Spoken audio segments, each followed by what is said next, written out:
평일 낮이었는데도 사람이 엄청 많았습니다. 다양한 연령대의 관람객들, 심지어 외국인들도 많았습니다. 모두가 눈을 반짝이며 이 전시를 즐기고 있는 것이 느껴졌습니다.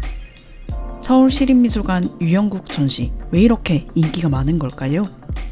이 전시에 대한 영상을 만들 생각이 없었기 때문에 뒤늦게 가벼운 마음으로 방문했습니다. 그런데 전시를 보는 동안 하고 싶은 말들이 엄청 쌓여버려서 결국 이렇게 영상을 만들고 있습니다.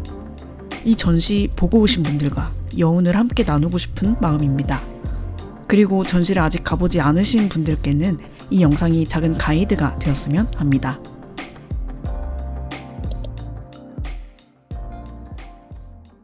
첫 번째 섹션은 1964년 유영국이 첫 개인전에서 선보였던 100호 크기의 큰 작품들로 채워져 있습니다. 강렬한 색채, 주저함 없는 붓질, 울퉁불퉁 거친 마티에르로 겨우내 얼었다가 녹아서 풀리는 땅, 태산의 깊고 어두운 협곡 같은 것들을 그려냈습니다. 그림 중앙에 칼로 벤 자국 또는 섬광처럼 보이는 주황색 모양에서는 강한 힘이 느껴집니다. 이 그림들에서 느껴지는 정서는 분명합니다. 화가의 어떤 야망, 의지, 결심 같은 것입니다. 그런데 사실 이 작품들은 유영국의 초기 작품들이 아닙니다. 첫 개인전을 열어 이 그림들을 선보였을 때 유영국은 이미 미술을 시작한 지 30년이 넘은 49살의 화가였습니다.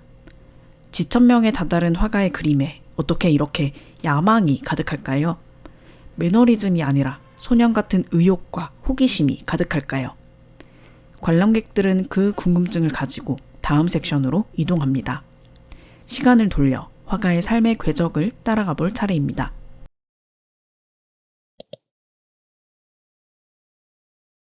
유영국은 1935년 도쿄 유학 시절 당시 가장 전위적인 미술 흐름이었던 추상을 접합니다.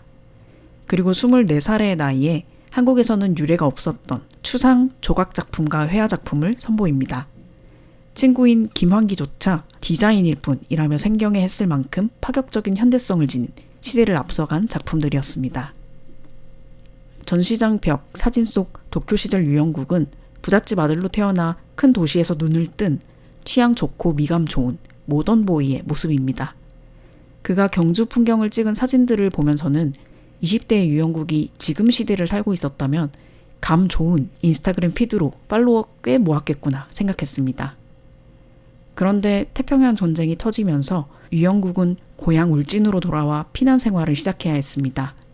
고기잡이 배를 몰며 생계를 유지합니다. 세련된 동경 모던보이가 냄새와 피로를 견디며 고기잡이를 하는 모습이 잘 상상이 가지 않긴 하죠.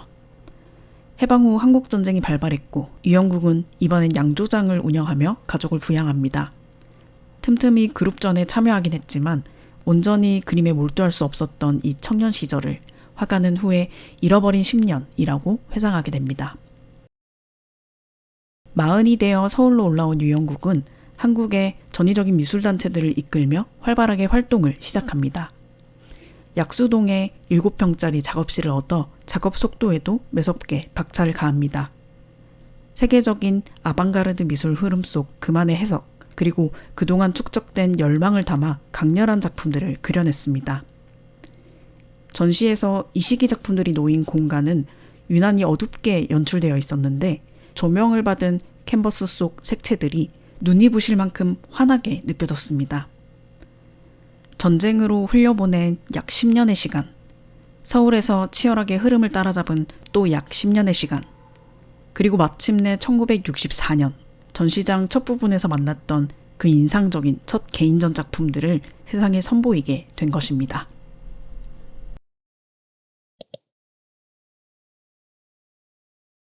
(1964년) 개인전을 기점으로 유영국은 모든 대외그룹 활동 중단을 선언했습니다.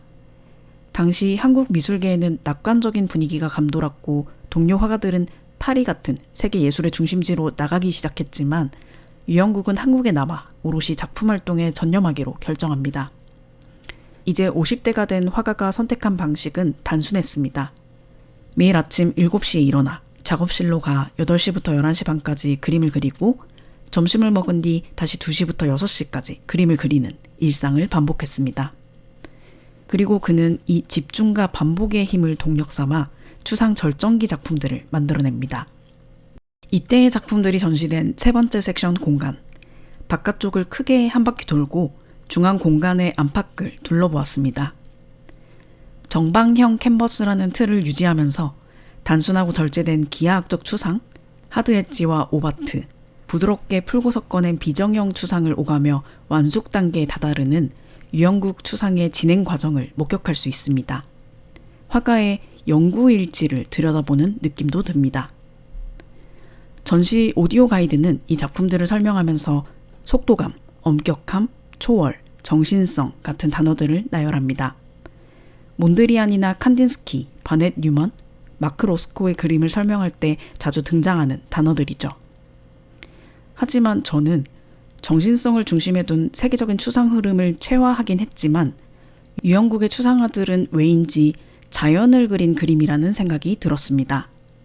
산, 들, 바다를 묘사한 그림에 가깝다는 느낌이 들었습니다. 그렇게 느낀 이유는 이 그림들이 기억 속 풍경들을 소환했기 때문이었습니다. 아마 여러분들도 이 그림들을 보다 보면 살면서 마주쳐온 어떤 풍경들이 자연스럽게 떠오르는 경험을 하시게 될 겁니다. 산등성이의 능선, 깊은 계곡, 바쁘게 흐르는 시냇물, 정겨운 논과 밭, 잡초밭에 내리는 봄비, 산봉우리 뒤통수를 서서히 물들이는 노을, 단풍과 낙엽까지. 한 그림 안에 눈 덮인 산과 황혼, 흐르는 물이 함께 담겨 있기도 합니다. 그 풍경들에는 시간도 느껴집니다. 유영국의 추상화는 그 색들로 이것이 차가운 새벽인지 안개로 흐릿해진 아침인지 밤의 고요 속인지를 알게 해줍니다. 네 번째 섹션의 소개 패널에는 1977년 60세의 유영국의 말이 적혀 있습니다. 60세까지는 기초 공부를 좀 하고 그 이후에는 자연으로 더 부드럽게 돌아가리라. 그 문장 앞에서 왜인지 잠깐 멈칫하게 되었습니다. 이 말이 저에게 인상적인 이유를 곰곰이 생각해 봤습니다. 인생에 늦은 때란 없다 라는 흔한 말과는 또 다른 느낌입니다. 아무래도 한 사람이 자기 인생의 중간 지점에서 그동안 해온 일을 깔끔하게 반추하고 앞으로의 방향을 명확히 설정하는 순간을 목격하는 경험이 생소하게 느껴졌기 때문인 것 같았습니다. 그리고 그 내용이 남 눈치를 보거나 조급해하지 않고 기준을 오롯이 자신에게 두었다는 사실, 당신들도 그렇게 해야 해 라고 조언하는 게 아니라 스스로를 향한 다짐의 말이었다는 사실 때문이었습니다. 피난 시절 미술에서 잠시 멀어져 가족을 부양한 것, 파리로 가지 않고 서울에 남기로 한 것, 외부 활동을 끊고 매일 작업실로 출근하며 작업에 매진한 것, 병을 얻고 입퇴원을 반복하는 와중에도 붓을 놓지 않고 작업 방식을 지켜낸 것, 삶의 기점마다 예상치 못한 시련이 닥쳐올 때마다 유연하면서도 줏대 있게 최선의 선택을 내렸던 유영국의 삶의 흐름을 관람객들은 전시 속에서 자연스럽게 따라가게 됩니다. 그리고 그 삶은 괴테가 남긴 이 말을 떠오르게 합니다. 조급함 없이, 그러나 쉬지도 말고. 자연으로 더 부드럽게 돌아가리라 라는 그의 말처럼 날카로웠던 추상은 다시 서로 부드럽게 섞이는 면들로 돌아갑니다. 그리고 한층 너그럽고 친절하게 더 쉽게 읽히는 풍경들을 담아냅니다. 고속도로나 댐 같은 자연에 비하면 엉성한 인간의 인공물들도 풍경 속에 자연스레 어우러집니다. 이렇게 너그러워진 60대가 된 작가의 그림들은 그 품만큼이나 넓은 공간에 전시되어 있었습니다. 이 공간에서 관람객들은 잠시 앉아 편안하게 숨을 고르고 다리를 쉬어갑니다. 이곳에 걸린 작품들을 보며 문득 궁금해진 점이 하나 있었습니다. 이 그림들이 한국에서 살아보지 않은 사람들에게는 어떻게 보일까 하는 것이었습니다. 저는 유영국의 산 그림들에서 고속도로를 달릴 때 보이는 우리나라의 산들, 너무 푸르러서 오히려 보랏빛이나 회색빛으로 느껴지는 여름산을 보았고 10월, 11월 다홍색으로 불타오르는 가을 단풍산을 보았습니다. 저에게는 지극히 익숙한 우리나라의 풍경으로 다가왔는데 또 다른 풍경들을 보고 살아온 이들에게는 어떤 심상을 자극할지 상상해보는 재미가 있었습니다.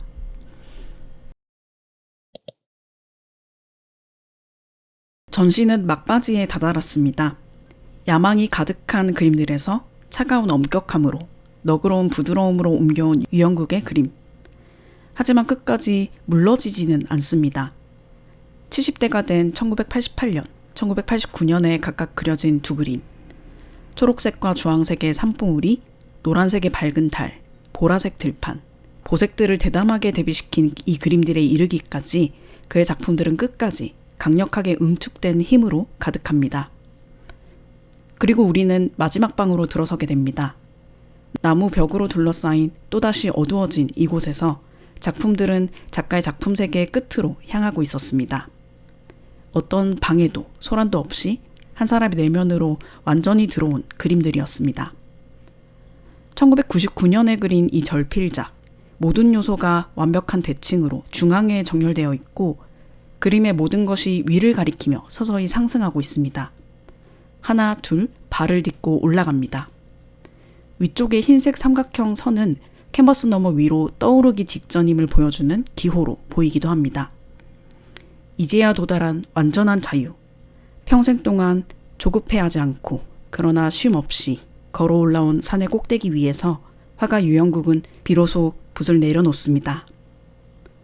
이 마지막 절필작을 보면서 저는 얼마 전 상하이 푸동미술관 전시에서 본 조르조 모란디의 마지막 작품을 떠올렸습니다.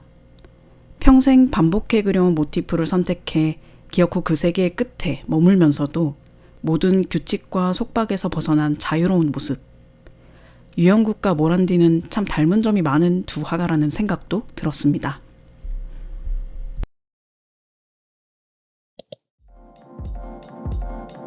전시장을 나오며 이런 생각을 했습니다. 사람들이 많이 이야기하고 많이 찾는 전시에는 역시 이유가 있구나. 전시 공간의 구성, 큐레이션이 작품에 깊이 몰입할 수 있도록 잘 설계되었다고 느꼈습니다. 동선이 다소 좁거나 효율적이 않은 부분조차도 의도된 것처럼 느껴질 정도였습니다. 또 포스터를 포함한 전시 시각물들, 굿즈 디자인, 그리고 사는 내 안에 있다 라는 의미심장하고 기억에 남는 타이틀까지 전반적으로 잘 브랜딩된 전시라는 생각이 들었습니다. 저는 사실 우리나라 근대 화가들에 대해 잘 모르고 이 전시 소식을 알기 전까지는 유영국이라는 이름도 생소했습니다.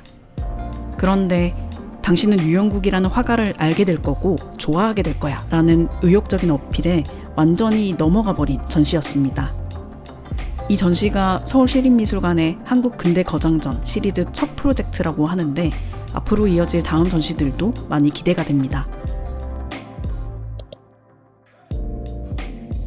마지막으로 방문 전 알아두시면 좋을 소소한 팁 몇 가지를 정리해 드릴게요. 먼저 놀랍게도 이 전시는 무료로 관람이 가능합니다. 오디오 가이드는 4,000원에 이용할 수 있는데요. 피아니스트 손여름 씨의 목소리가 참 매력적이고 전반부 설명도 유익했습니다. 다만 후반부로 갈수록 감성적이고 두루뭉술한 표현들이 다소 반복돼서 개인적으로는 살짝 아쉬움이 남았습니다. 제 주관적인 감상이니 참고 정도만 해주시면 될 것 같습니다. 그리고 전시의 마지막 공간, 시청각 방에서 상영되는 미니 다큐멘터리 영상이 참 좋습니다. 다만 관람객이 많은 날 좁은 공간에 서서 보기에는 길이가 꽤 긴 편입니다. 다행히도 이 영상은 현재 유튜브에서도 감상할 수 있으니 전시장에 가시기 전이나 다녀오신 후에 편하게 따로 찾아보시는 걸 추천합니다.